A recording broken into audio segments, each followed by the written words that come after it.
Salut les passionnés de foot. Le mercato est lancé, et cette fois, c'est du très, très lourd. Des clubs traumatisés veulent tout changer, d'autres veulent confirmer leur retour au sommet, pendant que certaines écuries jouent les coups malins. Des entraîneurs sur la sellette, des joueurs sur le départ, des jeunes révélations qui explosent. Ce qui se prépare en coulisses est énorme. Installez-vous bien, on fait le point complet sur les plus gros mouvements en préparation dans les plus grands clubs d'Europe. Commençons par l'Italie, où l'Inter Milan vit un véritable choc.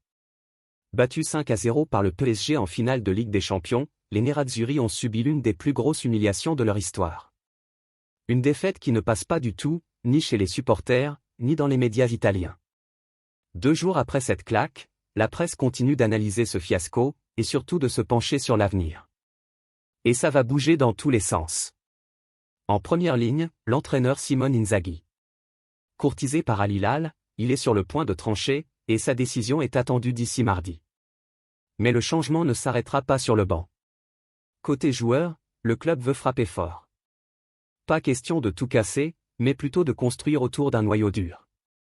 Lautaro Martinez, Nicolo Barella, Alessandro Bastoni et Hakan Çalhanoğlu sont les piliers autour desquels l'Inter veut bâtir sa revanche. Ces cadres seront soutenus par de nouveaux visages, et l'Inter a déjà ciblé des recrues prometteuses. Luis Enrique, en provenance de l'OM, devrait débarquer contre un chèque de 25 millions d'euros. Petar Sušić, jeune talent du Dinamo Zagreb, viendra lui renforcer le milieu de terrain. Mais ce n'est que le début. Le secteur offensif va être particulièrement concerné par le mercato.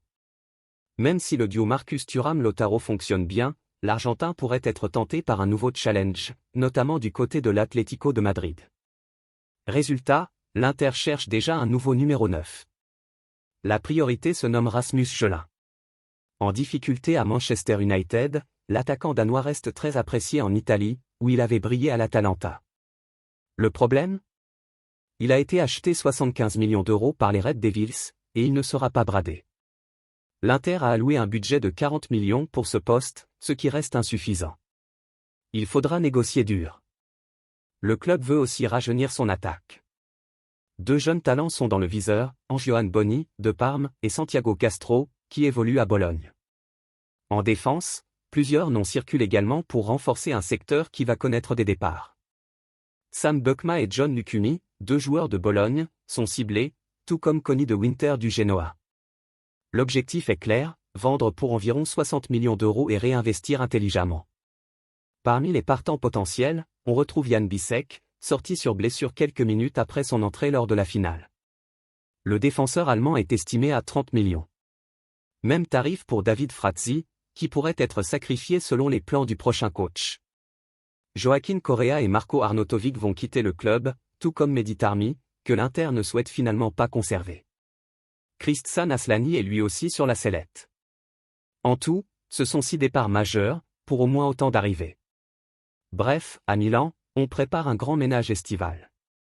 Direction l'Allemagne maintenant, où le Bayer Leverkusen, tout juste sacré champion, veut stabiliser son effectif. L'un des premiers chantiers concerne le poste de gardien.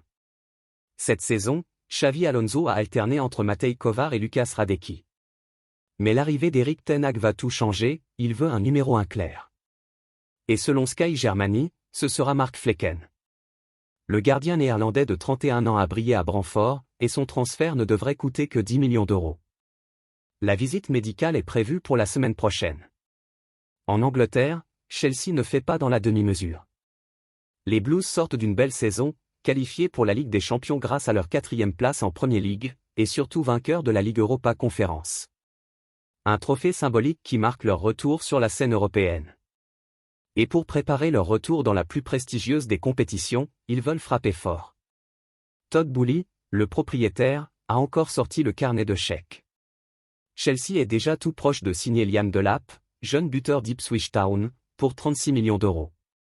Le joueur, formé à Manchester City, a inscrit 12 buts cette saison et va signer un contrat de 6 ans. Et ce n'est pas tout. Djeni Gitan, ailier du Borussia Dortmund, est lui aussi en passe de rejoindre Londres. Montant estimé, 60 millions. Le joueur a déjà porté les couleurs des Blues durant sa formation, et un retour au pays semble imminent. Mais Chelsea ne s'arrête pas là. D'autres cibles sont dans le viseur, Alejandro Garnacho de Manchester United, ou encore Hugo Ekitike, prêté à Francfort. Un été très agité attend Stamford Bridge. Au FC Barcelone, un nouveau gardien est sur le point d'arriver. Joan Garcia, révélation de l'Espagnol Barcelone, a trouvé un accord pour rejoindre les Blaugrana. Le club catalan est prêt à payer sa clause libératoire de 25 millions d'euros. À 24 ans, Garcia arrive pour concurrencer Ter Stegen, voire prendre sa place si l'Allemand venait à partir. À Manchester City, c'est le poste de latéral gauche qui agite les débats. Joko Gvardiol a été repositionné dans l'axe, Nathan Ake n'a pas totalement convaincu, et Guardiola a parfois dû improviser avec des milieux offensifs en défense. Résultat, le club cible deux grands noms. Milos Kerkez semblait favori, mais il file vers Liverpool. City se rabat donc sur Ryan Aït-Nouri. L'international algérien, impressionnant avec Wolverhampton, a déjà été contacté. Ses stats parlent pour lui, 4 buts, 7 passes en Premier League cette saison, et une régularité impressionnante dans les duels et les dribbles. À 23 ans, il est considéré comme l'un des meilleurs U23 européens à son poste. Avec 157 matchs au compteur chez les Wolves, il a déjà marqué l'histoire du club, mais pourrait vivre un tournant cet été. Du côté de Rome, la Lazio a décidé de se séparer de Marco Baroni après une saison sans saveur. 7e du championnat, le club ne disputera aucune Coupe d'Europe, et le coach, arrivé il y a un an, fait déjà ses valises. Retour en Catalogne pour une bonne nouvelle, Hansi Flick a été élu meilleur entraîneur de Liga.